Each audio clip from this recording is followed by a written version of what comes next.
बिस्तारै खोज्दा खोज्दै हामी विलीन हुने अवस्थामा पुगिसकेका छौँ।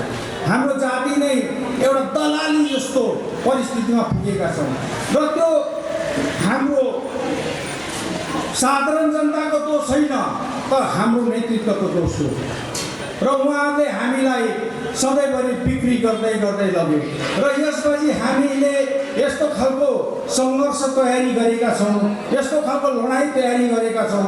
होइन, अब हामी बिक्री हुँदैनौँ।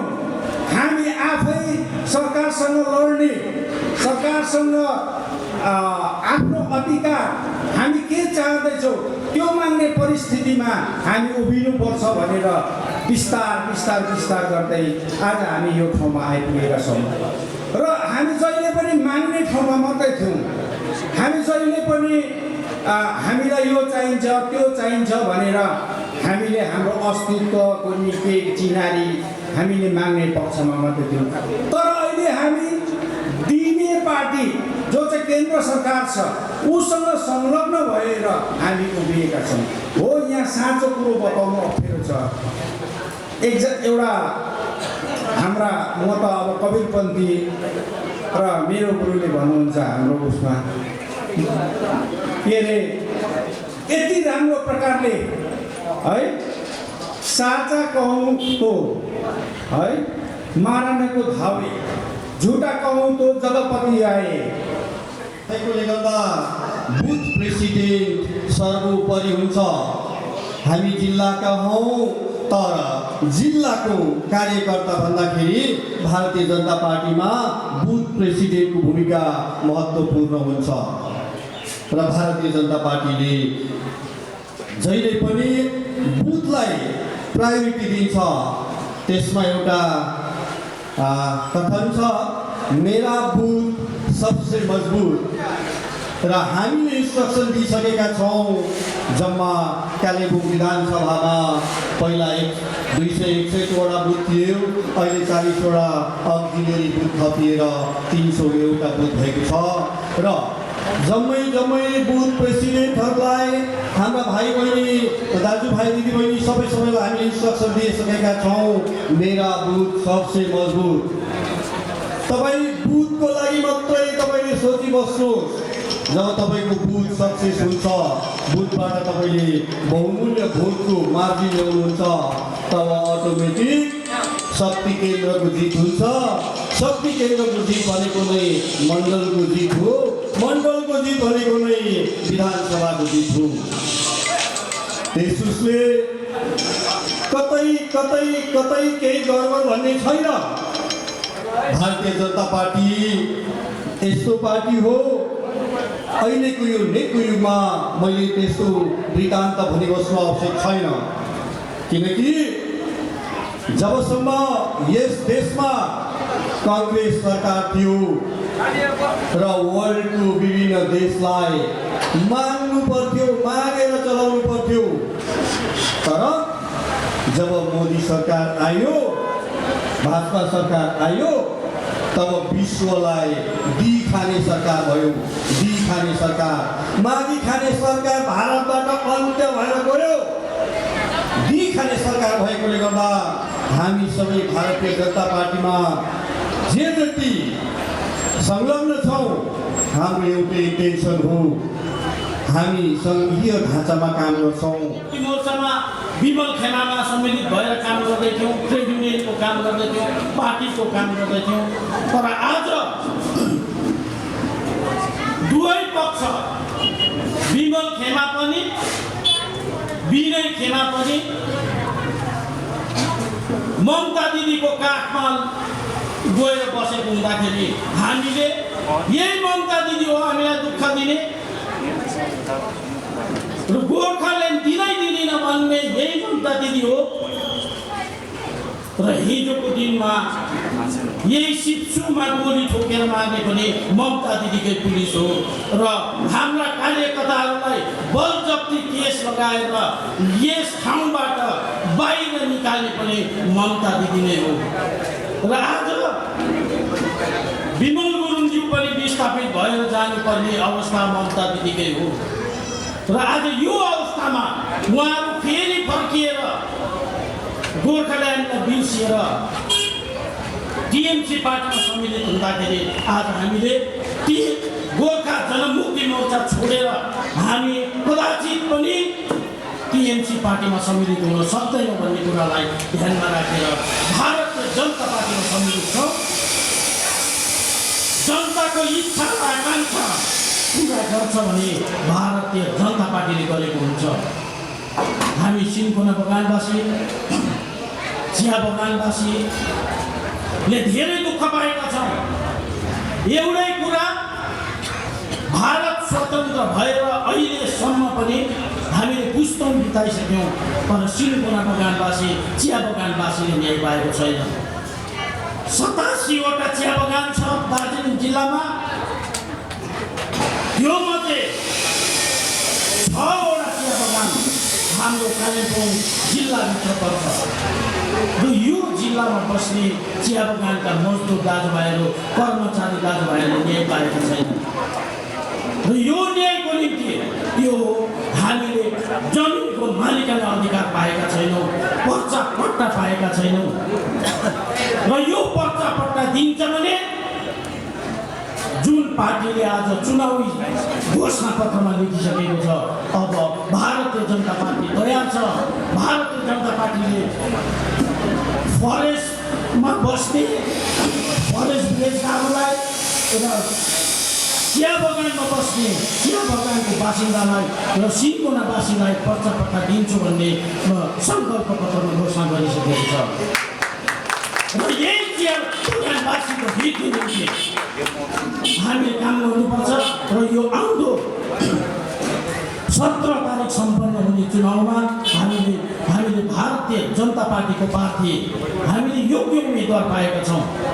एसयुएमआई स्कुलका भाइस प्रिन्सिपल शुभ प्रधानज्यू, जो यहाँकै सामसिङका छोरा हो र आज हामीले उनलाई हाम्रो समस्या समाधानको निम्ति, चिया बगानमा खटे खाने मजदुरको समस्या समाधानको निम्ति, सिन्कोना बगानको मजदुरको समस्या समाधानको निम्ति आज हामीले उहाँलाई हाम्रो उम्मेदवार बनाएर पठाउनुपर्छ र हाम्रो समस्या समाधान, पर्चा पट्टाको समाधान हुन्छ। मान्छेले जबसम्म सपना देख्दैनौँ केही काम गर्न सक्दैनौँ भन्ने चाहिँ मेरो बोजूले भन्नुहुन्थ्यो क्या। त्यसले गर्दा दिउँसै पनि सपना देख भन्नुहुन्थ्यो र त्यो चिज चाहिँ मैले सुभाष सरको जब नोमिनेसन भयो र हामीले देख्यौँ र सुभाष सरसँग पहिलादेखि नै राम्रो रिलेसनमा थियो है, अनि सुभाष सरसँग धेरै कुरा पनि हुन्थ्यो। सो सुभाष सरकोमा त्यो चिज चाहिँ हामीले देखेर चाहिँ प्रताप दा गोर्खा लिगले चाहिँ हामीले सघाउने एउटा प्रयास गर्यो बिजेपीलाई यसपालि है। अन्त भन्नु त केही छैन है, नेताको 3 कुरा हुनु पर्यो, नीति, नियति है। अन्त नीति र नियति चाहिँ हुनुपर्छ क्या हजुर। सुभाष सरकोमा त्यही 2टै गुण छ, नीति राम्रो छ, नियति पनि छ। सो तपाईँहरूको यसपालि जुन चाहिँ बटन थिच्ने अवसर आएको छ, 3 नम्बरमा चाहिँ 3 नम्बरको बटनमा बटन दबाएर चाहिँ सुभाष सरलाई यसपालि तपाईँहरूले विजय गराउन सक्नुभयो भने चाहिँ मलाई लाग्छ कि भोलिको दिन हाम्रो राम्रो हुनेछ। र सरले पनि अस्तिदेखि नै भनिरहनु भएको छ, डबल इन्जिनको सरकार भयो भने के हुन सक्छ। त्यो चाहिँ तपाईँको जब 1972देखि लिएर 1977को डेभलपमेन्ट हेर्नुभयो भने त्यति बेला पनि दार्जिलिङ डिस्ट्रिक्टमा चाहिँ तपाईँको कालिम्पोङमा पनि तपाईँको डबल इन्जिनको सरकारै चलिरहेको थियो जब कङ्ग्रेस थियो। र त्यति बेलाको अपोइन्टमेन्ट अहिले पनि धेरै मान्छेहरू हेर्छु म है, कतिजना त रिटायर हुनुभयो, कतिजनालाई त थाहा पनि होला है कि अपोइन्टमेन्ट त्यति बेला कसरी हुन्थ्यो। त्यो इम्प्लोइमेन्ट त्यसरी नै जेनेरेट गर्न सकेर हाम्रो युवाहरूलाई चाहिँ दिल्ली, मुम्बई, सिङ्गापुर पठाउन नगरेर कालिम्पोङ या हाम्रै जग्गामा राख्न सक्यो, त्यो नै हाम्रो डेभलपमेन्ट हो। त्योभन्दा ठुलो डेभलपमेन्ट बाटो बनाएर डेभलपमेन्ट हुने होइन।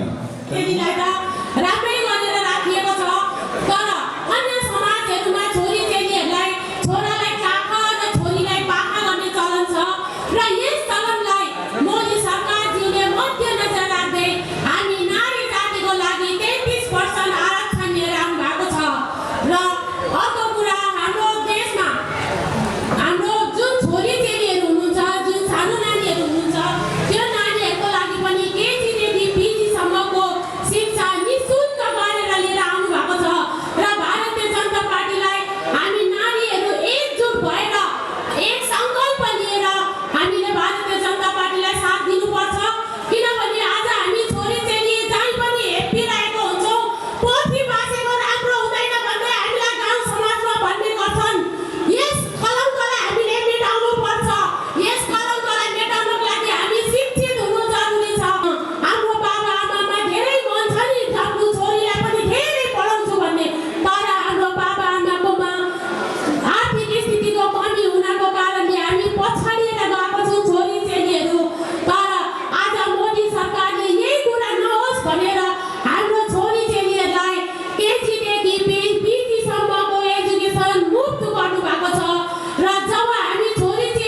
मैले मेरो यहाँ गोरुबथानको यहाँलाई रिपोर्ट दिनुपर्दा हेर्नुहोस् 5 वटा चिया बगान छ गोरुबथानमा, 10 वटा फरेस्ट बस्ती छ, 35 वटा खासमल बस्ती छ।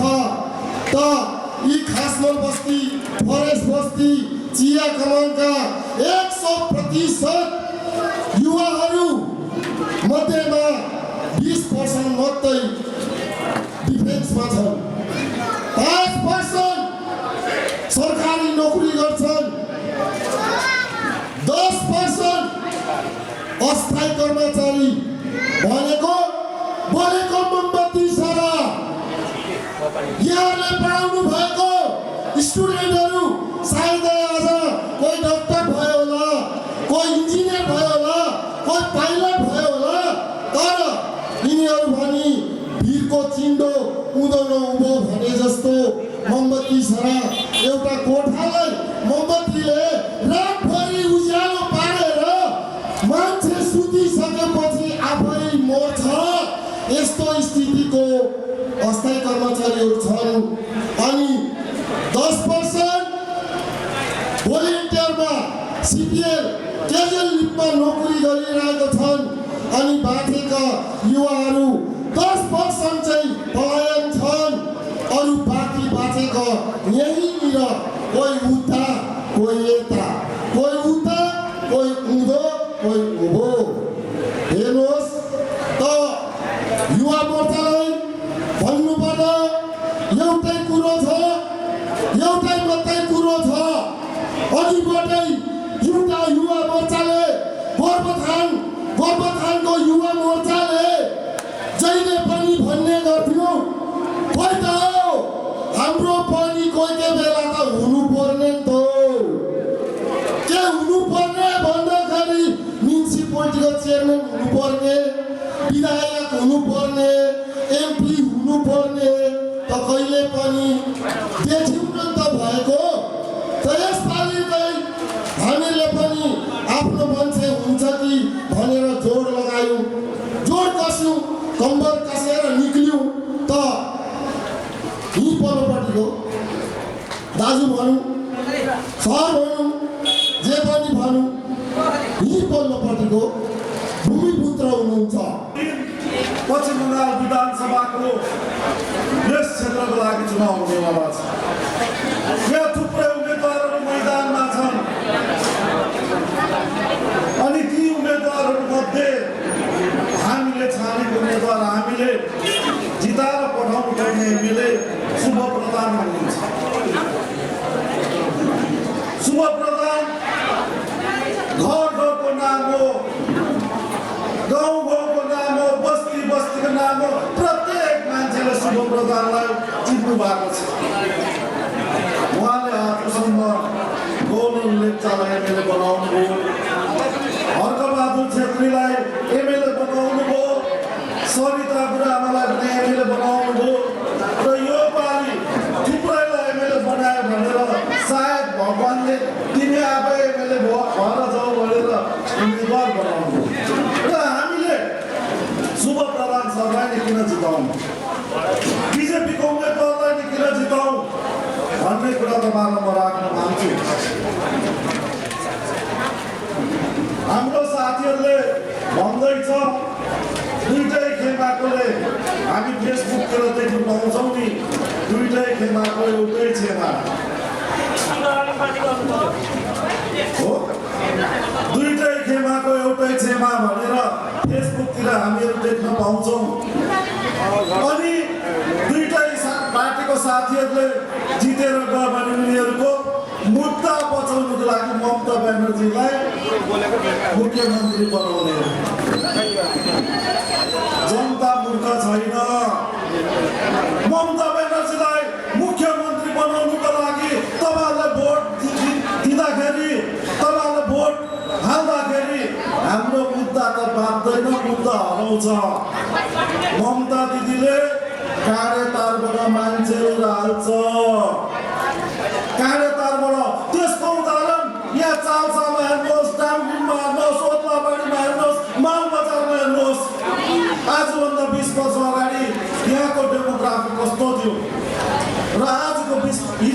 वर्ष पछाडि आज त्यहाँ अवस्था कस्तो छ सबै यस्तोहरू छ। अनि उनीहरूले हाम्रो जमिन खान्छ, हाम्रो रासिनको चामल खान्छ, रासिनको चिनी खान्छ, मट्टीतेल खाइदिन्छ, चाना खाइदिन्छ, आटा खाइदिन्छ, अनि हाम्रो नोकरी चाकरी पनि खान्छ, नानीहरूको स्कुलको भर्नाको अवसर पनि खाइदिन्छ। अनि उनीहरूलाई त्यो शासक दलले रासन कार्ड पनि बनाइदिन्छ, आधार कार्ड पनि बनाइदिन्छ, भोटर कार्ड पनि बनाइदिन्छ। किन? उनीहरूलाई हाल्यो भने गोर्खालाई माइनोरिटी बनाउन सक्दैन। यो फुल न्युजमा यो क्षेत्रमा, तराईको क्षेत्रमा के भयो त्यो माइनोरिटी? के भयो त्यो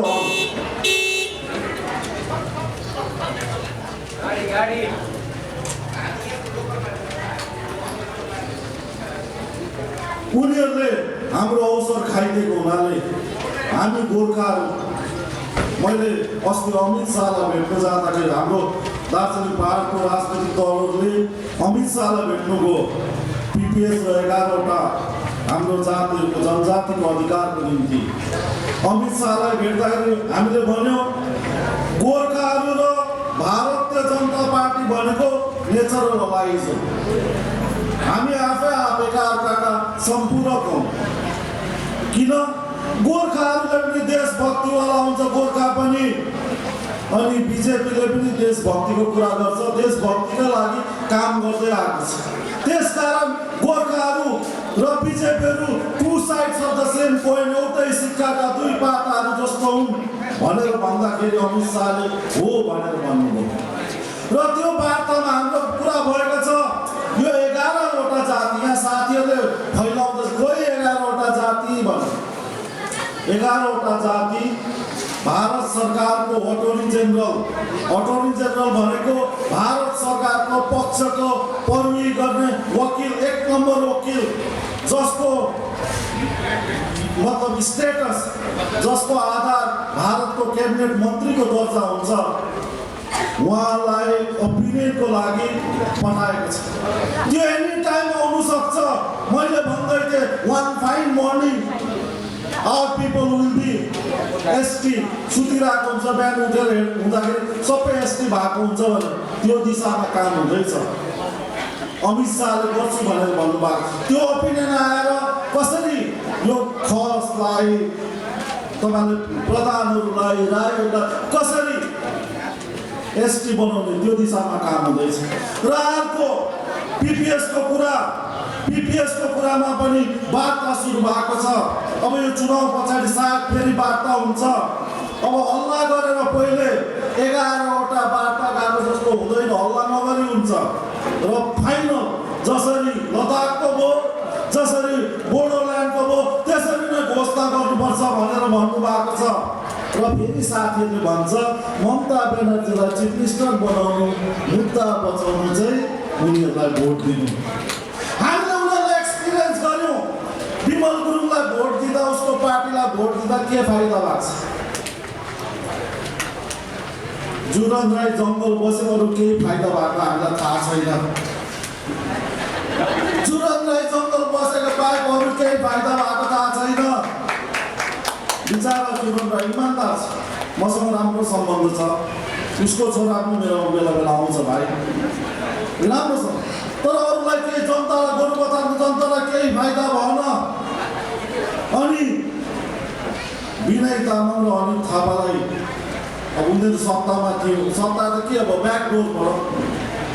अघि हाम्रो कुकुरलाई पनि अलिक राम्रो स्वामी भक्त छ भने प्यारो गर्छौँ नि। साथीहरू स्वामी भक्त थियो, प्यारो गरेको जस्तो गऱ्यो दिदीले छेमाले, तर जनतालाई केही फाइदा भएन। र त्यसैले गर्दा पश्चिम बङ्गालमा भारतीय जनता पार्टीको सरकार हुनेवाला छ। तपाईँहरूले देख्नु दिन प्रतिदिन टेलिभिजनमा देख्नुहुन्छ, खबर कागजमा देख्नुहुन्छ, फेसबुक व्हाट्सएपको सञ्चार माध्यमद्वारा देख्नुहुन्छ। छेमा पनि हार्दैछ भनेर देख्नुहुँदैछ। अब छेमै हारेपछि यो खेमाहरूको मान्छेहरू कलकत्ता पठाएर के गर्नु? केही फाइदा भयो? र त्यस कारणले गर्दा पश्चिम बङ्गालमा भारतीय जनता पार्टीको सरकार हुन्छ, दिल्लीमा पनि भारतीय जनता पार्टीको सरकार हुन्छ, हाम्रो एमएलए पनि भारतीय जनता पार्टीको एमएलए भएर गएपछि सायद हाम्रो शुभ सर अरूभन्दा बाटै हुनुहुन्छ, स्मार्ट हुनुहुन्छ, मन्त्री हुने पनि चान्स छ। अनि कालिम्पोङले मन्त्री पायो भने कालिम्पोङको विकास हुन्छ, सर्वाङ्गीण विकास हुन्छ। अनि त्योदेखि बाहेक हाम्रो उम्मेदवारको योग्यता भनेको, क्वालिफिकेसन भनेको एसडिएमको भाइस प्रिन्सिपल त छोडिदिउँ, एउटा ल्याकत भएको व्यक्ति त छोडिदिउँ, हामीलाई दिनरात एक्सेसिबल नेता त भेट्नु पाउनु पर्यो नि। हामीले 12 बजी राति फोन गर्दा पनि सुबह भाइ भनेर मुसुक्क हाँस्दै भन्नुहोस् त भाइ सुतिसकेको थिएँ त म रिसाइको। अब यो चुनावको मैदानमा पुरा रिस उठ्ने घटनाहरू हुन्छ। सहरमा रिसाइ एक्सेसिबल मान्छे, जनताको हृदयमा बस्नु सक्ने मान्छे, जनताले अप्रोच गर्नु सक्ने मान्छे हाम्रो शुभ सर। त्यसकारण शुभ सरलाई हामीले एमएलए बनाएर पठाउनुपर्छ अनि प्रार्थना गर्नुपर्छ भारतीय जनता पार्टीले जितेपछि शुभ सर मन्त्री पनि भएको हुनुपर्छ। मन्त्री भएपछि तपाईँले हाम्रो सबै र अर्को कुरा, साथीहरूले एनआरसी भनेर हल्ला गर्दैछ। एनआरसी कसलाई लाग्छ? एनआरसी कसलाई लाग्छ भन्नुहोस् त? एनआरसी लाग्छ काँडे तारबाट छिरेर आउने। हामी देशभक्ति गोर्खाहरूलाई एनआरसीसँग के कठोर? त्योदेखि बाहेक यो दार्जिलिङ कालिम्पोङ डुवर्स सन्धिले गाभित भूभागहरू ब्रिटिस इन्डियामा सन्धि मार्फत भारतमा गाभिएको भूभाग हो। अनि यो भारतमा गाभिँदाखेरि त्यो दार्जिलिङ डुवर्स तराई कालिम्पोङको भूभाग सुगौली सन्धि र तितेले सन्धिको भूभाग यो ब्रिटिस इन्डियामा पस्दाखेरि यहाँको ढुङ्गा, मुढा, बनमरा, कन्दरा, पहाड सँगसँगै तपाईँ हाम्रो जिजु बाजे पनि भारतमा पसेको हो। त्यसकारण हामी एनआरसीसँग डराउनु पर्दैन। आश्रमको कुरा गर्छन् साथीहरूले। आश्रममा जुन अल आसाम स्टुडेन्ट युनियन र राजीव गान्धीको सरकारसँग जुन अकर्ड भयो, सम्झौता भयो, अल आसाम स्टुडेन्ट युनियन त्यति बेला प्रफुल्ल महन्तले नेतृत्व गर्नुहुन्थ्यो, जो पछि मुख्यमन्त्री हुनुभयो आसामको। उहाँहरूको माग थियो 1971 सालमा काँडे तारबाट छिरेर आउनेले हाम्रो आसाम खाइसक्यो, यिनीहरूलाई डिपोर्ट गर्नुपर्छ भनेर भारत सरकारले होइन सुप्रिम कोर्टमा त्यो अकर्ड लगेर जाँदा सुप्रिम कोर्टले उनीहरूलाई आदेश दियो यसलाई एक्जिक्युट गर भनेर।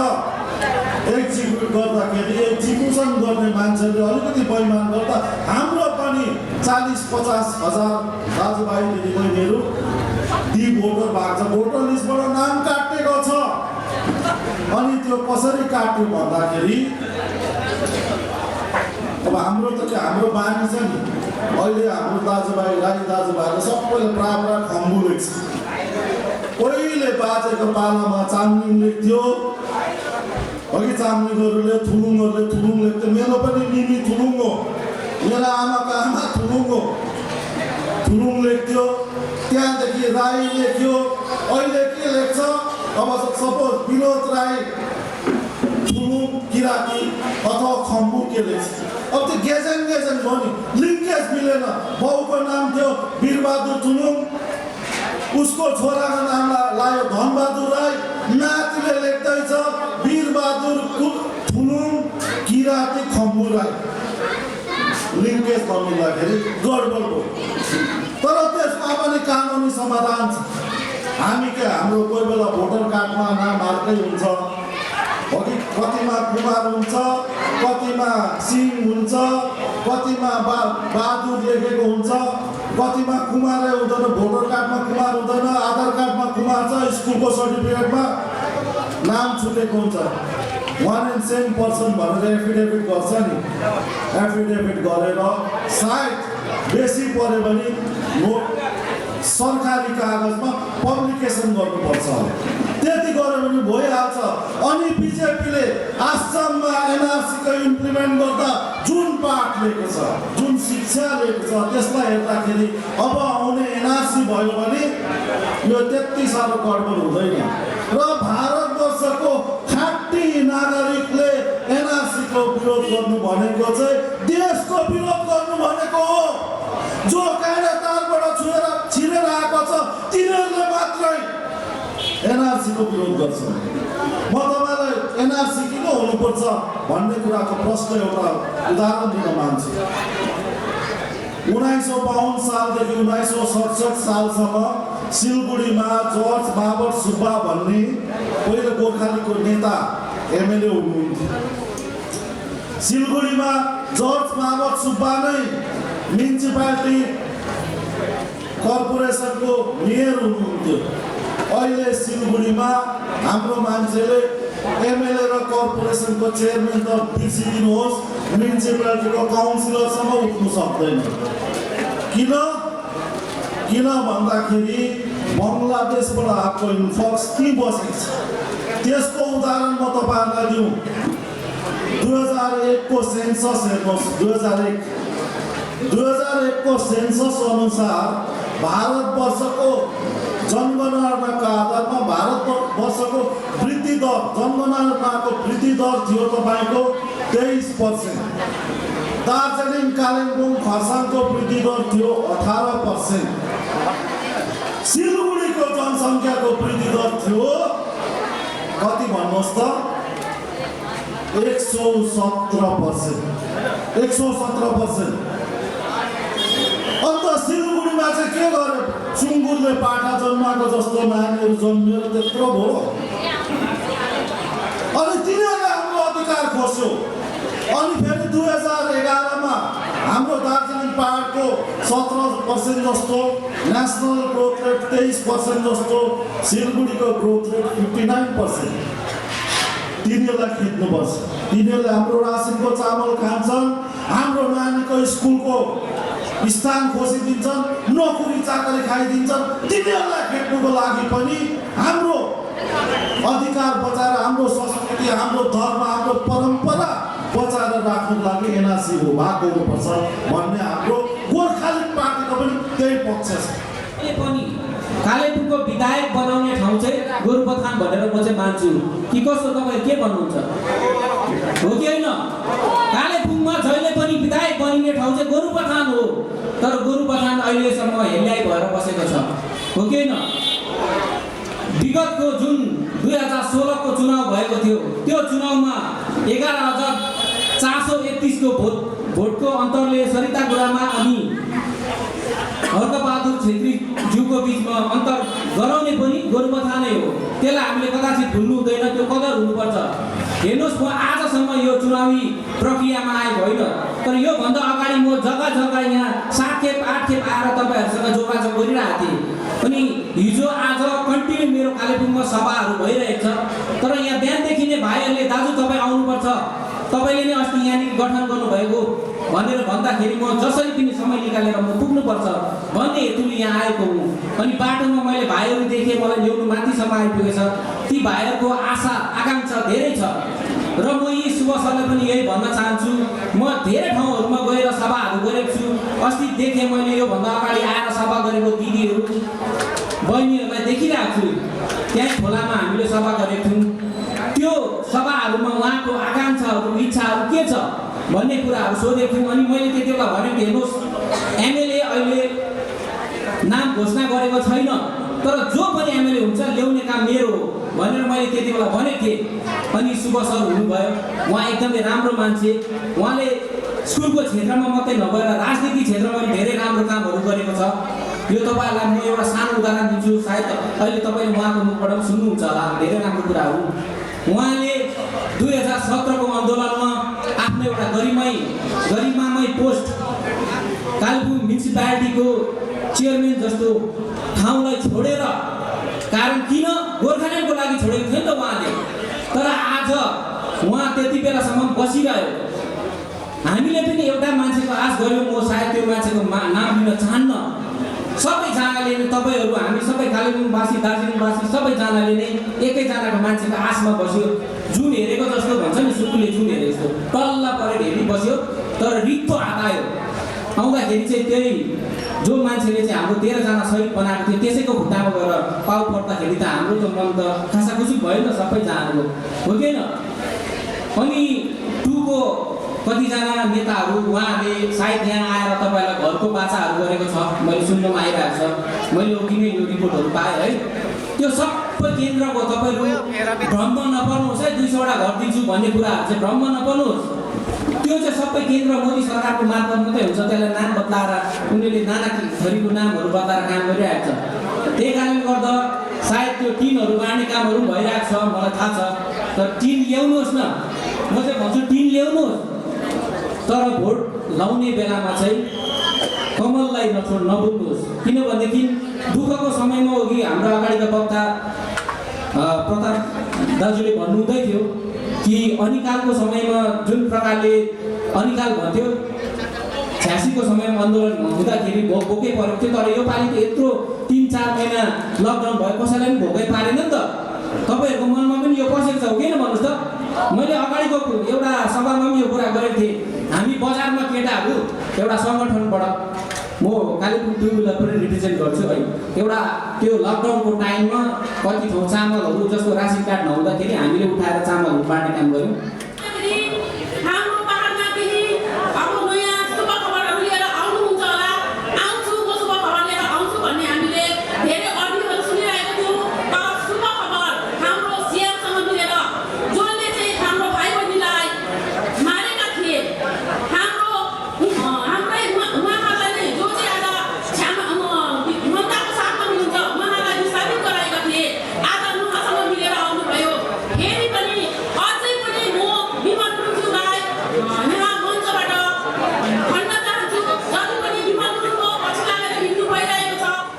कहीँ न कहीँ यहाँको पुर्खाको इतिहासलाई बचाउन र यहाँको जनभावनालाई बचाउनको निम्ति लागि परेर आफ्नो जीवन काटिसकेका दिग्गजहरू त्यहाँ बसिरहेका छन्। अनि म पहिलोचोटि तपाईँहरूसँग सार्वजनिक रूपमा आएको छु। दिनभरि आएर गोरुबथानमा सोमबारे बजारमा हामी साथीहरूसँग बरालिन्थ्यौँ, हिँडेरै घर फर्किन्थ्यौँ। त्यति बेला यति झलल स्ट्रिट लाइटहरू थिएन, गाडी चल्दै थियो, सामसिङ भएर गाडी आउने जाने बाटो भनेकै थिएन। त्यो दिनहरू अतीतको स्वर्णिम यादहरू बितेको छैन। बाल्यकालको धेरै स्मृतिहरू छ, यादहरू छ। एल्बममा अहिले पनि सोमबारे बजारमा खिचेको कालो सेतो फोटो अहिले पनि सुरक्षित छ। र जब मलाई भाजपाको तर्फबाट यो उम्मेदवारिता स्वीकार गर्नुको निम्ति प्रस्तावना आयो, मैले सबभन्दा धेर आफ्नो जन्मभूमिसँग जोडिएको भूभागलाई कर्मभूमिसँग जोडेर कालेबुङको प्रतिनिधित्व गर्न एकै वचनमा स्वीकार गर्नुको पछि तपाईँहरूकोसँग बिताएको त्यो अतीतको सम्झनाहरू छ। र कहीँ न कहीँ म कर्मभूमिमा फर्केर आफ्नो जीवन मैले सुरक्षित गरिसकेको छु। तर अब आफ्नो जीवन सुरक्षित छ भन्दैमा आफूसँग बाल्यकाल बिताएकाहरूका जीवन र परिवारका जीवन पनि सुरक्षित छ भनेर सोचेर ल्याउँदा आज पनि म पाउँछु मेरो पुल्थ्यौली घर अहिले पनि एउटा काँटी ठोक्नको निम्ति म्यानेजमेन्टलाई सोध्न जानुपर्छ, एउटा च्यादर फेर्नको निम्ति म्यानेजमेन्टको अगाडि हात जोड्नुपर्छ। साथीहरूले कुरा गर्दैछ हामी विकासको राजनीति गर्छौँ, तर त्यो अहिले वनबस्तीको कुराहरू आए, अहिले पर्जापट्टाका कुराहरू आए, अहिले एनआरसीका कुराहरू आए। यो सबैको भित्र राजनीति मात्र त लुकेको छैन, त्यो हेर्ने समय पनि आएको छ। हामी केही बहकिँदै त छैनौँ, त्यो पनि हेर्ने समय आएको छ। अहिले घरघरतिर च्यादर बाढी हिँड्दैछन्, घरघरतिर सिन्टेक्स बाढी हिँड्दैछन्। यानि कि मत त दान गर्नु भनिन्छ। मत किन दान गरिन्छ भन्दा, दान किन गर्नु भन्दा आफ्नो समस्याहरू मुक्ति पाउनुको निम्ति। हामी गाई दान गर्छौँ वैकल्पिक तरोस् भनेर, दान त्यसको निम्ति गरिन्छ आफ्नो पुण्य होस् भनेर। मत त्यसकारण दान भनेको, तर मत किन्दैछ तपाईँहरूको। मत किन किन्दैछ? कुन उद्देश्यले किन्दैछ? उसले जुन पैसा तपाईँमाथि लगानी गर्दैछ उसको कमाइको पैसा हो कि यो पनि सोच्न सक्दैन। अहिले मलाई धेरै साथीहरूले भन्दै थिए भोट त किनेरै सक्ने रहेछ क्या हो यिनीहरूले भनेर कुरा गरे। यहाँनिर तपाईँलाई यति सस्तो सम्झ्यो कि केही सहुलियतमा तपाईँहरूले आफ्नो 5 वर्ष अनि अर्को पिँढीको जम्मै भविष्य तपाईँले बेच्नु सक्नुहुन्छ भनेर तपाईँलाई कति होच्याएर उनीहरू तपाईँहरूको घर आएकोमा आउँछ। आफ्नो मुद्दाहरू लिएर आउन घोषणा पत्रमा भन्छ गोरुबथानलाई एउटा सब डिभिजन बनाउनुपर्छ भने गोरुबथानभन्दा धेरै सानो मालबजार सब डिभिजन भयो। राज्यभित्र घुसेको कुरा थियो 3 वर्ष तिमी राज्यसँग मिलेर बसेको थियो तिमीले त्यति बेला चाहिँ यो गोरुबथानलाई सब डिभिजन बनाउनु थियो किन भोटै पर्थ्यो किन मतदानै पर्थ्यो। गोरुबथानमा यहाँ बस स्ट्यान्डको कुरा प्रत्येकचोटि म जनसभामा आउँथेँ म जनसभामा साह्रै बोल्दिनँ थिएँ म जेनरल सेक्रेटरी नेपाली पार्टीको किनभने झुटो आश्वासन दिनुपर्छ भनेर म जनसभामा बोल्दिनँ थिएँ। यति थाहा तपाईँहरूले याददाश्त पत्र मेमोरेन्डम बुझाउनु थियो बोरा मेमोरेन्डम यहाँबाट जान्थ्यो अनि पात्रेबासको दार्जिलिङको कहाँ पार्टी अफिसमा त्यो पुगेर जान्थ्यो कुनै विभागमा त्यो फरवर्ड भएर पुग्दैन थियो। विभागमा जबसम्म काम गर्ने विभागमा पुग्दैन तबसम्म काम कहाँ हुन्छ। विभाग पनि कतिवटा चल्यो भन्दाखेरि बाटो बनाउने नाली बनाउने पानी सप्लाई गर्ने 3-4वटा पैसा रेगुलर आइरहने विभाग चल्यो अनि अन्य विभागमा आएको पैसा पनि ती हाल्दै केवल व्यक्ति विकास मात्रै भयो। नाला झोडा केही बनाउनु र कतिवटा बाटो त मैले देखेँ स्कुलपट्टि जाने बाटो चाहिँ कच्चा बाटो छ कन्ट्र्याक्टरको पार्टीको कुन चाहिँ झोलेको घरमा जाने बाटो चाहिँ अलगत्र लागिसकेको छ। अब त्यसलाई नै विकास सम्झिनुहुन्छ भने त अब अहिले पनि हामी टेबल ठट्टाइ जनतालाई गाली गर्ने नेताकै पछि लागेर हामीले 14 वर्ष बितायौँ। मलाई धेरैजनाले यो पनि भन्यो लान्छना लगायो कि यो मान्छेले समय आउने बित्तिकै दल बदलेर जाँदो रहेछ। मेरै साथीहरूले गोर्खा जनमुक्ति मोर्चा उहाँको साथीहरू के भन्यो भने स्वार्थीले साथ छोड्यो हामी चाहिँ सारथी हौ हामी चाहिँ सँगै बस्छौँ। टुका साथीले धेरैजनाले फोन गरेर भन्यो तपाईँले उहाँलाई छोड्नुभयो मजा आयो हामी कृष्ण आएर काम गर्नुहोस्। भाजपाले चाहिँ मलाई लिएको हो बोलाएको हो मलाई उहाँले यो योग्य सम्झेर यो ठाउँ दिएको हो। भाजपामा यति धेरै दिग्गज साथीहरू छन् भाजपामा 10-15 वर्ष 20 वर्ष फाउन्डेसन भएर काम गर्ने साथीहरू छन् त्यसको बिचमा किन शुभ प्रथालाई उठाएर ल्याउनु पर्ने मान्छे थिएन र तिमीहरू त गयो भने नि लिँदैन साथी हो तिमीहरूको त जाने ठाउँ नै छैन। त्यसकारण त्यही एटिबिटी भन्छ आरजिबिजी भन्छ त्यहीसँग जोडेर बस्नुपर्छ किन तिमीहरू जाने बित्तिकै पुरानो मान्छे डल्लै खाली गरेर जान्छ तिमीहरूलाई लिँदैन त्यही बस्नुपर्छ। 2017मा जब आन्दोलन भयो 2017 भन्दा अगाडि पनि सोच्नुहोस् न 2013मा 43 दिन बन्द गऱ्यो हामीले जहिले पनि बन्द हाम्रो अनिश्चितकालीनबाट सुरु हुन्छ। अनिश्चितकालीन भोक हडतालहरू साङ्केतिक हुन्छ नि एक दिनको भोक हडताल सरकार सुनिहाल्नु पर्ने। तिम्रो घरभित्र चाहिँ 3 जना निर्वाचित एमएलए छ चेयरम्यानहरू छ जम्मै नगरपालिका तिम्रो छ पञ्चायती व्यवस्था भने पञ्चायतको सदस्यहरू तिम्रो हुन्थ्यो जम्मै निर्वाचितहरूलाई चाहिँ सडकमा बसेर जनतालाई भोक हडताल गरेर भाषण दिन आउँछ जहाँ उनले बोल्नुपर्छ त्यहाँ चाहिँ मान्छेलाई काम गर्नु दिँदैन। यही उटपटाङ नेतृत्वमा हामीले अनिश्चितकालीन र आमरण गर्दै गएर 2017मा कतिवटा केस अहिले यहाँ तपाईँ जतिजना हुनुहुन्छ यहाँ जतिजना छन् अहिले पनि केस धाउनु पर्दैछ।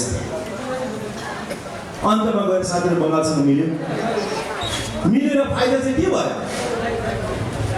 हाम्रो के फाइदा भयो यहाँनिर हामीले 105 दिन बन्द गरेको 43 दिन बन्द गरेको मैले देखेको छु 105 दिनको बन्दको बेलामा सानो सानो हातमा बिहे गरेको औँठीहरू सबै बन्दकी राखेर भात खायो देखेको मैले ग्लानी हुन्थ्यो।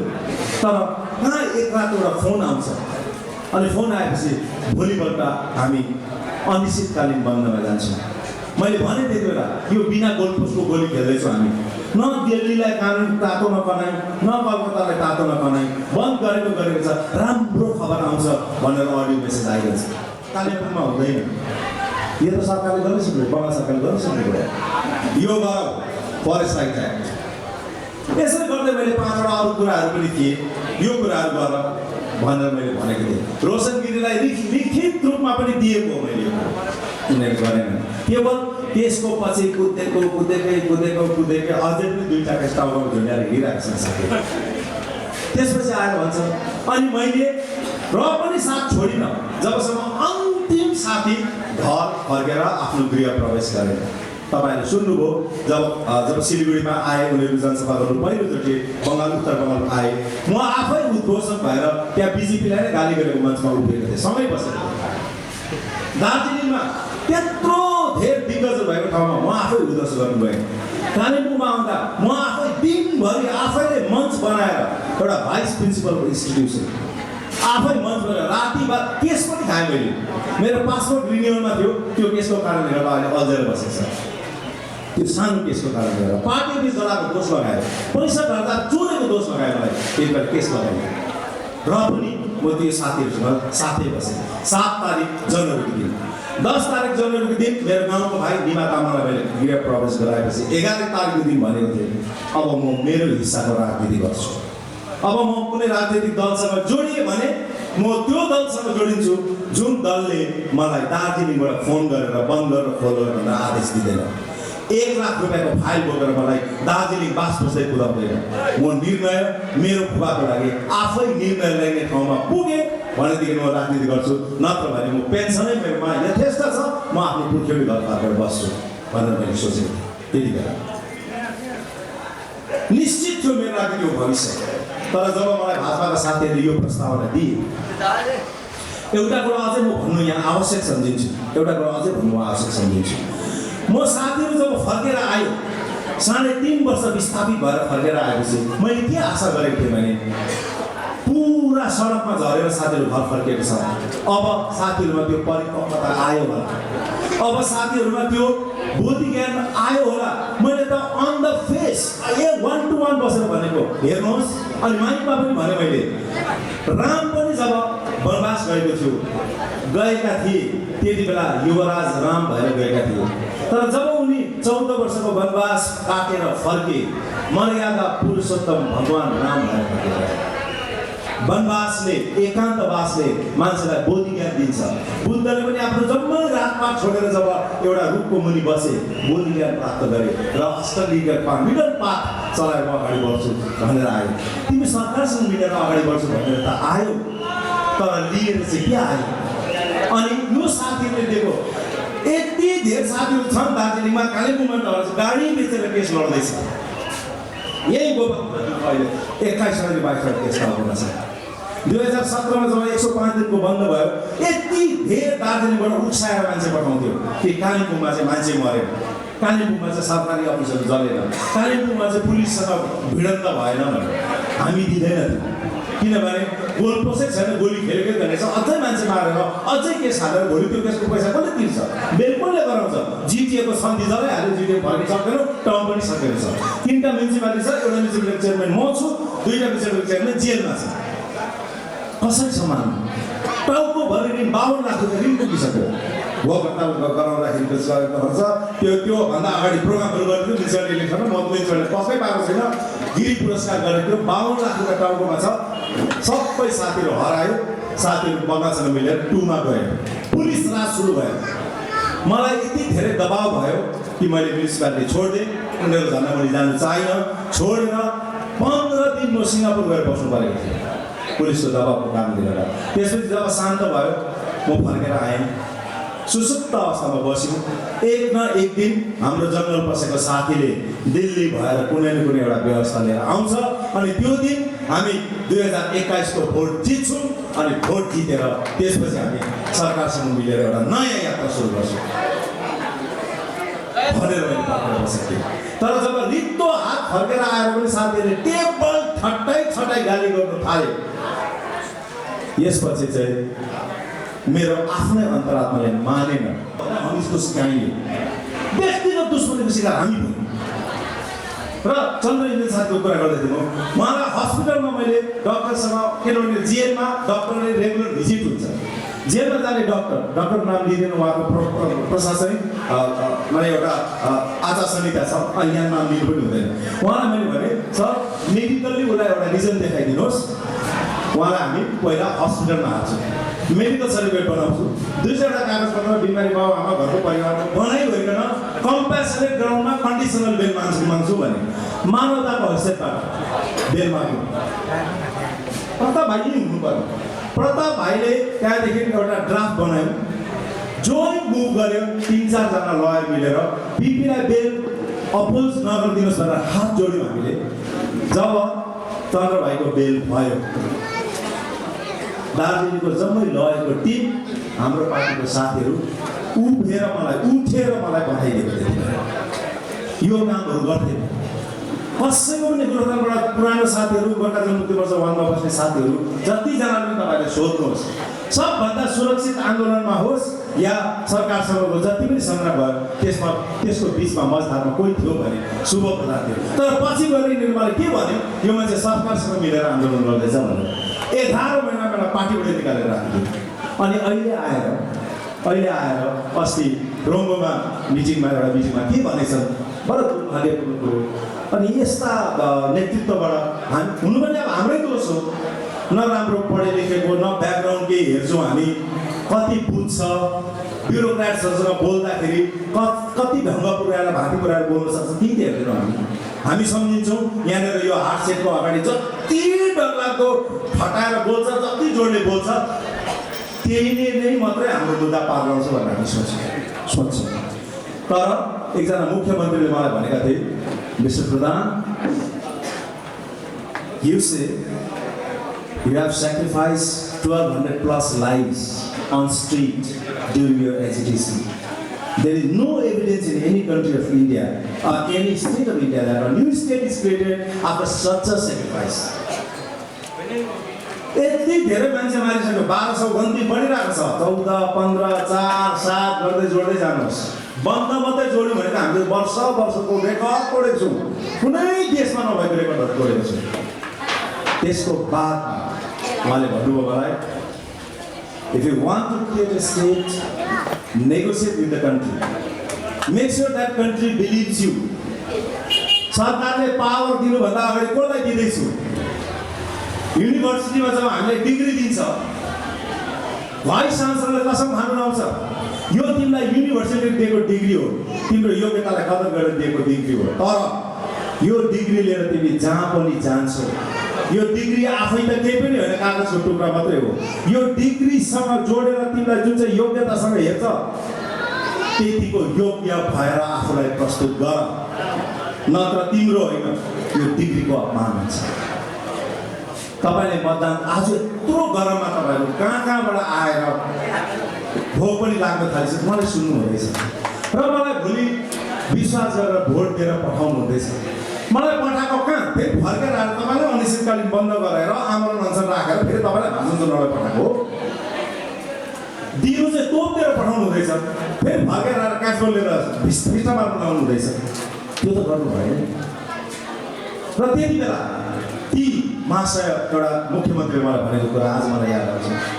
हामीले हेर्नुहोस् 2017 को आन्दोलनमा भारतभरिको डल्लै ठुलो सहरहरूमा 50, 60, 70 हजार मान्छे आएर धर्ना दिन्थ्यो। अनि धर्ना दिएर गएर त्यहाँको रेस्पेक्टिभ डिएम अफिसमा या मिनिस्ट्रीमा मन्त्रालयमा गएर मैले यो गोर्खाको आवाजलाई सुनवाई हुनुपर्छ भनेर याददाश्त पत्र बुझाउँथेँ। 148वटा देशमा ग्लोबल मार्च भयो, एकैचोटि ग्लोबल मार्च भयो। उनीहरूले आफ्नो आफ्नो कन्सुलेटमा गएर याददाश्त पत्र बुझाए। हामीलाई सोध्थ्यो, फोन गरेर सोध्थ्यो, कति ब्युटिफुल इङ्ग्लिसमा बोलेको उनीहरू, त्यो आफ्नो आफ्नो कन्ट्रीको आफ्नो आफ्नो एक्सेन्टमा बोल्थ्यो। किनभने मेरो त यति धेरै विद्यार्थीहरू विदेशतिर छन्, ब्रिटिस आर्मीमा छन्, भुटानबाट गएका नेपालीहरू छन्, नेपालबाट गएका नेपालीहरू छन्, तर उनीहरूले दार्जिलिङ चाहिँ गोर्खाको राजनैतिक राजधानी हो नि त, दार्जिलिङलाई गोर्खाको राजनैतिक राजधानी यस्तो भनिन्छ। प्रसाद तामाङको कुन चाहिँ डरलाग्दो भोकल थियो र, खै त उसले त्यसपछि गाएको गीतहरू हामी कहाँ सुन्यौँ। उसको स्वरलाई हेरेर होइन, सुरलाई हेरेर होइन, गोर्खे टोपीलाई हेरेर विश्वभरिको गोर्खाले यति धेरै भोट हाल्यो। 10वटा कन्टेस्टेन्टमा 9वटा डल्लैमा जोड्दा पनि प्रसाद तामाङलाई जित्दैन थियो। त्यत्रो त्यस्तै अवस्था चाहिँ 2017 मा आएको थियो। 2017 मा ग्लोबल मार्च गर्दाखेरि Mr. Pradhan, we are in fact not from Darjeeling, we are not from India, but we are from Nepal, you know. So how can we address? यस्तो मिठो पाराले उनीहरूले भनेर अनि म ड्राफ्ट गरेर पठाइदिएँ, यस्तो पाराले लेख्नुहोस् भनेर। त्यति भएर त नेतृत्वले अन्तमा गएर मुद्दा बेचेको छुइनँ भन्ने। अनि आउँदाखेरि देख्नुभयो कि देख्नुभएन तपाईँहरूले कसरी चाहिँ पद घटायो भने झारखण्डमा आएर बसेका थिए, बङ्गालको ल मिनिस्टर गयो। अब उनीहरू ल मिनिस्टर मान्छेको ब्रेन म्यापिङ कस्तो चाहिँ गर्छ ब्युरोक्रेट्सहरू, यो मान्छे कतिको डर सेवा हो, बिना अनितलाई कसरी चाहिँ त्यो जिटे थाप्न लगायो मलाई थाहा छ, त्यो भन्दिनँ म, किनभने मित्रहरू हो, उनीहरूको बुद्धि नै त्यति पुगेको हो। अब हामीले पो बेसी उनीहरूलाई ठाउँ दिउँ त। कोही बेला हुन्छ नि, अब बक्सिङ खेलाउँदाखेरि पनि रेफ्रीले पहिला वेट गराउँछ नि हौ, यो 45 केजीको सँगै खेलाउँछ नि। अब हामी चाहिँ 45 केजीको मान्छेलाई 90 केजीकोसँग बक्सिङ खेल्नु पठायौँ नि त, उक्साएर पठायौँ हामीले। भुल चाहिँ हाम्रो उसको ओजन अनुसारको बक्सिङ खेल्नु पठाएको भए ऊ त यहाँनिर गाउँको एउटा पञ्चायतको मेम्बर हुनु लागेको पनि थिएन। खास हामीले त महामहिमै बनाइदियौँ। अब बनाउने पनि को भन्दा हामी नै हो नि त। त्यसले गर्दाखेरि त्यति बेला जब यो ब्रिटिस कन्सुलेटदेखि लिएर जम्मै ग्लोबल मार्च भयो, सबैले देखेको थियो नि हामीले, केही न केही त हुन्छ। बिचरा नरबहादुर भण्डारी महोदय बितेर गए, उहाँले के भन्दै थियो अन्तिम श्वास लिँदै गर्दा, यसपालि चाहिँ केही हुन्छ होला, गोर्खाल्यान्ड भएको देख्न पाउँछु होला भन्ने लागेको थियो। मलाई उनीहरूले साथ दिएन भनेर अरुण जेटलीले भन्थे, खुबै खाना पकाउनु खुवाउनु मेहमान नवाजी गर्नु मन पराउने। उसले के भन्थ्यो भने एभ्री मिलमा साथीहरूसँग खाना खाँदै गर्दा, God has given me everything except a good health। हामीलाई खानु मन पराउँछौँ नि, हामी संसाधन सबैले अझै इन्जोय गर्नु मन पराउँछौँ, तर स्वास्थ्यले साथ दिँदैन। कहीँ न कहीँ हामी त्यो ठाउँमा पुगेको थियौँ, देशले निर्णय लेख्न बाध्य हुने थियो होला। तर कहीँ न कहीँ हामीले के प्रमाण गरिदियौँ, गोर्खाले जतिसुकै जनसमर्थन पाओस् नेतालाई चाहिँ किन्न र बेच्न सकिन्छ भनेर हामीले देशलाई देखाइदियौँ। यसचोटि यदि एटिपिटी आरजेपीजीले नै भोट जितेर फेरि एमएलए बनाउनु भनेको चाहिँ, म त फर्किँदा नि आफ्नो स्कुल छ, घर छ। भारतीय जनता पार्टीले पनि मलाई यति धेरै आश्वासन दिएको छ कि यो चुनावमा विपरीत परिणाम भयो तसो त्यस्तो हुँदैन। आज तपाईँहरूको उपस्थिति देखेर मलाई लाग्छ भयो भने पनि तिमीलाई जुन ठाउँमा हामी लान चाहन्छौँ त्यो ठाउँमा पुर्याएर छोड्छौँ। किन भनेको भने विमल गुरुङ जस्तो यस्तो उटपटाङ तुगलक नेतृत्वसँग बसेर पनि तिमीले राष्ट्र प्रेमलाई छोडेनौ, तिमीले कुनै पनि गैर कानुनी गतिविधिमा भाग लिएनौ। त्यत्रो खाप्लीबाट वेपन आयो, हामी त्यो बर्डरमै पक्रिन सक्थ्यौँ, तर हामीले जिटिएको जुरिडिक्सनमा ल्याएर किन पक्रियौँ भने स्ट्रङ केस बनाउनुको लागि। आन्दोलन भइरहेको छ, गणतान्त्रिक र गान्धीवादी आन्दोलनको कुरा गर्छ, तर एनएसपिसीको डल्लै जिल्ला टिम जोडेर लग्यो। पड्काउनु चाहिँ कहाँ पड्कायो थाहा छैन। कसरी चाहिँ तिमी भन्छौ चिकन नेको कुरा गर्छौ, संवेदनशील अन्तर्राष्ट्रिय सिमानाको कुरा गर्छौ, त्यसले गर्दा हामी नर्थ इस्ट प्याकेजमा हाल्नु चाहन्छौँ दार्जिलिङलाई। किनभने नर्थ इस्ट प्याकेजमा हाल्यो भने चाहिँ 20% हेर्नुहोस् त, यो हार्सेप हेर्नुहोस्, तपाईँको मोनस्टेप हेर्नुहोस्, 20% जिटिएबाट दियो भनेदेखि या कुनै व्यवस्थालाई दियो भने, लु एमएलए भनबाट दियो भने 80% नर्थ इस्टको पैसा आउँछ। अब यो भाषणमा तपाईँहरूको भोट माग्नुलाई भनेको होइन। कालिम्पोङ गएर हेर्नुहोस्, यहाँनिर गोरानी मुख झन्डा पनि म देख्दैछु, दावा पाथिन सरले त्यति बेला एकल प्रयासमा, एकजना काउन्सिलरको प्रयासमा नर्थ इस्टको एउटा टिम कालिम्पोङ आएको थियो। उनीहरू चाहिँ खासमा गएको चाहिँ सिक्किम, तर बाटो बन्द हुँदा के हुँदा भनेर एक दिन कालिम्पोङ हल्टरमा आउँदाखेरि एकजना साइन्टिस्टले उहाँसँग भेटाइदियो। त्यति बेला उनीहरूले जुन फुटेजमा चाहिँ सिक्किमको साइन्स सेन्टर बन्ने हो, सेम रिजन हो, सेम हाइवे हो, सेम इक्वल जोग्राफिकल इन्फ्रास्ट्रक्चर हो भनेर 14% तिमीहरू निकाल, 86% डोनरले दिन्छ भनेर साइन्स सिटी बन्ने सँगसँगै बनिएको कालिम्पोङ र सिक्किममा हुनसक्छ। इच्छा शक्ति हुनुपर्छ। भारतीय जनता पार्टीको एउटै कुरा छ, मलाई एउटै कुरा भनेको छ उनीहरूले, बडा मजा पनि लाग्यो। झन्डा र जनता चाहिँ केवल भाइ चुनावभरि निकाल्नु, चुनाव सकेर मत पाइसकेपछि तिमीले अब जनतालाई आफ्नो आफ्नो घरमा आफ्नो आफ्नो जीविका गरेर खानु दिनु, अनि तिमी चाहिँ आएर जनतालाई कुन कुन विभागमा कुन कुन कुरा अल्झेर बसेको छ त्यसलाई मन्त्रालयको मार्फत त्यो काम गराउनु। भारतको जम्मै प्रदेशमा देशमा राज्यभित्र सानो यी मार्गमा तपाईँ हेर्नुहोस् न, एउटा महकुमाको जम्मै इन्फ्रास्ट्रक्चर छ, जम्मै सहुलियत सुविधा छ त्यो बङ्गालभित्रकै एउटा। यी सिलगढी जानुहोस् न, हामी जम्मै कानुनहरू सबै प्रकारले प्रयोगमा आएको देख्छौँ। बिहानदेखि बेलुकासम्म झन्डा बोकेर नारा जुलुस गरेर देख्दैनौँ। हामीलाई चाहिँ किन नेतृत्वहरूले फरमान जारी गर्छ, किन हाम्रो नेतृत्वहरूले, अनि हामी चाहिँ किन जहिले पनि अरूकै आदेश नै, नेतृत्वको आदेशै मानिरहेर आफ्नो लजिक, आफ्नो दर्शन छ नि, आफ्नो सोच पनि छ। 105 दिन तपाईँले कहीँ न कहीँ त सोच्नुभयो होला नि, जब यो त्यसै बित्थामा सबै हराएर गयो अनि साथीहरूले एकैचोटि सिटी बजाएर गर्दै हिँड्नु थाल्यो, अनि जसले उनीहरू विरोध गर्छ घरमा पुलिस पठाउनु थाल्यो। सबभन्दा दुःखको कुरा त त्यो हो नि। हिजोसम्म जसले मलाई सुन्नुहोस् है, हिजोसम्म जसले मलाई घरबार छोडेर सडकमा निक्लेर पुलिससँग घच्ची पर्नु सिकायो, आज त्यही मान्छे, किनभने बिउन गुरुङले त भनेको नि त्यति बेला यो अनिश्चितकालीन बन्द चाहिँ मैले घोषणा गरेको होइन, विनय तामाङले घोषणा गरेको हो भनेको। अनि सबभन्दा पहिले उसको त साथी होइन, विनय तामाङ त उनको प्रतिनिधि भएर आउँथे अनि तपाईँहरूलाई फरमान सुनाएर जान्थे उनको प्रतिनिधि। हामी विमल गुरुङको परस्परमा मिलेर अनितलाई हेर्थ्यौँ, अनि दुईजनालाई भेट्दाखेरि हामीले जे बताउँथ्यौँ त्यो विमल गुरुङलाई नै बताएको सम्झिन्थ्यौँ। सबभन्दा पहिले जब उनीहरूले छोड्ने बित्तिकै आफ्नै साथी जो सडकमा सबै त्यही केस खाएका साथीको चाहिँ घर कुर्की गराउँदा पनि एक शब्द बोलेन। पहिलोचोटि सुन्यो हामीले घर कुर्की त आतङ्कवादीहरूको, जम्मै भारतको जम्मै ब्याङ्क लुटेर जानेहरूको घर कुर्की भएको सुनेको छौँ हामीले। तर सानो एउटा गभर्मेन्ट सर्भेलाई लगाएको, भने गभर्मेन्ट सर्भेको बाटो रोकेको 353 भन्छ केस, नन पेलेबल सेक्सन हो त्यो केसमा पर्दैन घर कुर्की भयो। हामी तमासा हेरिरहेको, फेरि आज आएर केही प्रलोभन देखाएर उनीहरूले यो एमएलएको लागि कोसिस गरेको होइन, उनीहरूले जिटिएको लागि कोसिस गरेको, किनभने जिटिए त ठप्प भएर बसेको छ। अब बङ्गालमा भाजपाको सरकार आएपछि त जिटिएमा तिनीहरूलाई भत्काउँदैन नि, निर्वाचन गराउँछ। यिनीहरूलाई के भनेको छ त्यो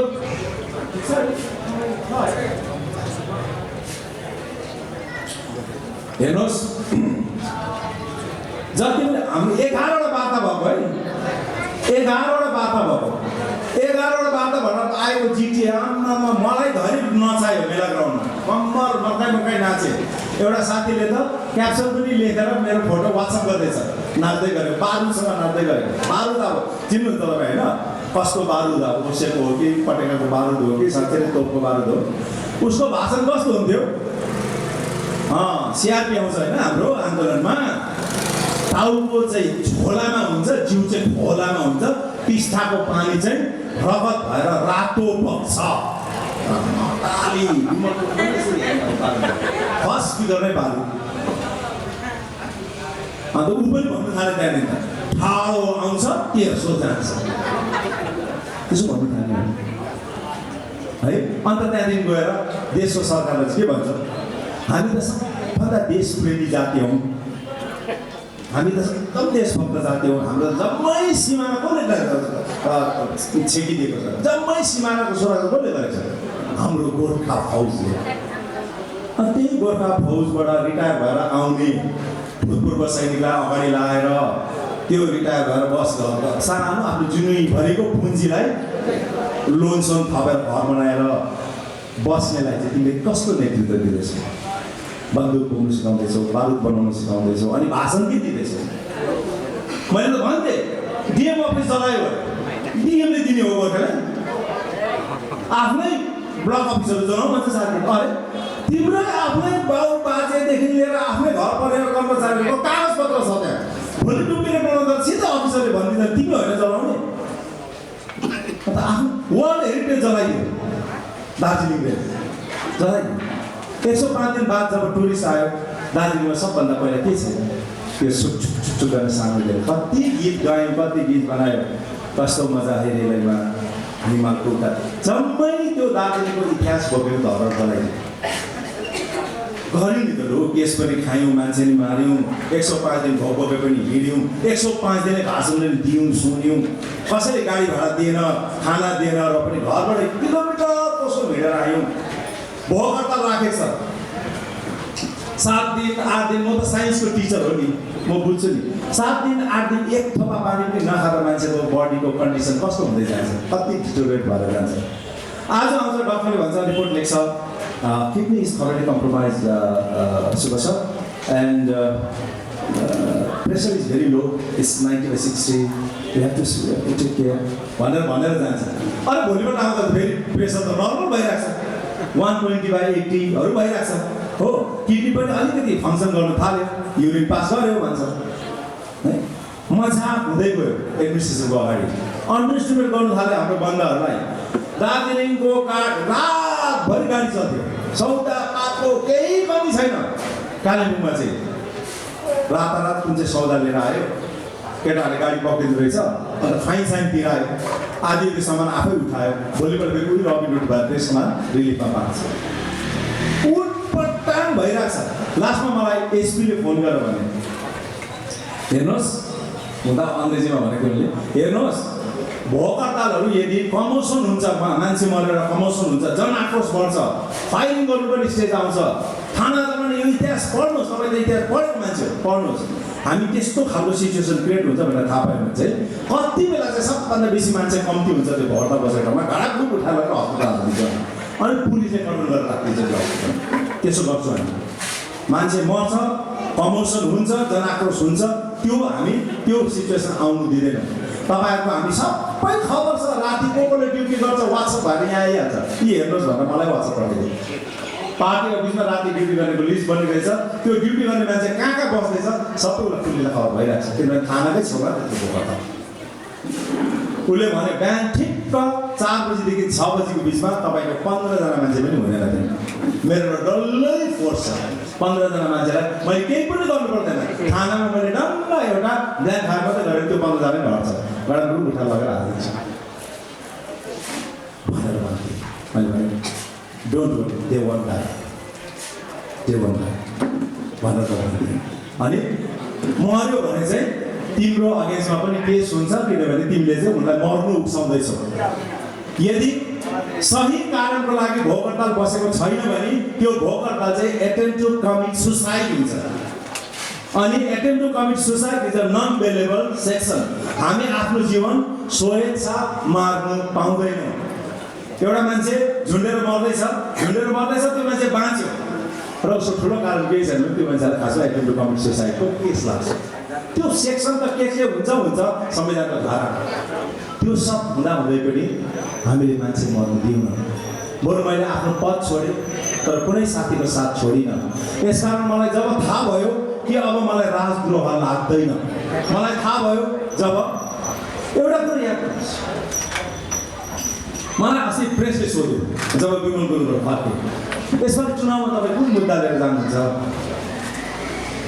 विकासको मुद्दा लिएर त टुल जाँदैछ केही टुकटाक उनीहरूले सोचेको जति सोचमा आएको जति र उनीहरूले जानेकै त्यति हो। उनीहरू त उहिलेको कति हो 2-3 नै त होला होइन। सो जानेकै त्यति हो त्यसले गर्दा उनीहरूले त विकास गरे भन्यो पनि केही भएर टुकटाक बाटो साटो बनाएको छ हुन त हिउँदो बनाएको ठाउँमा बगेछ कहाँ जान्छ त्यो बाटो। मलाई डिस्ट्रिक्ट प्लानिङ अफिसर थिए एकजना कालिम्पोङको उनले सोधेर भने अच्छा सुब्बा सर सुन्नु यो चाहिँ कसले हेर्छ पिएमजिएसआईको बाटो है 32 फिट चौडा बाटो हुनुपर्ने त्यहाँदेखि प्रपर माने वर्षमा एकखेप सफा गर्दा पनि महिना नजमिने नाली भएको हुनुपर्छ ड्रेनेज प्रपर हुनुपर्छ कजवे हुनुपर्छ कल्भर्ट हुनुपर्छ अनि एकखेप बनेपछि त 5 वर्ष त सेक्युरिटी डिपोजिट बसेको हुन्छ तर बाटो त हिउँदोमा बन्ने बर्खामा गइहाल्छ। Press the bell icon on the YouTube app and never miss another update.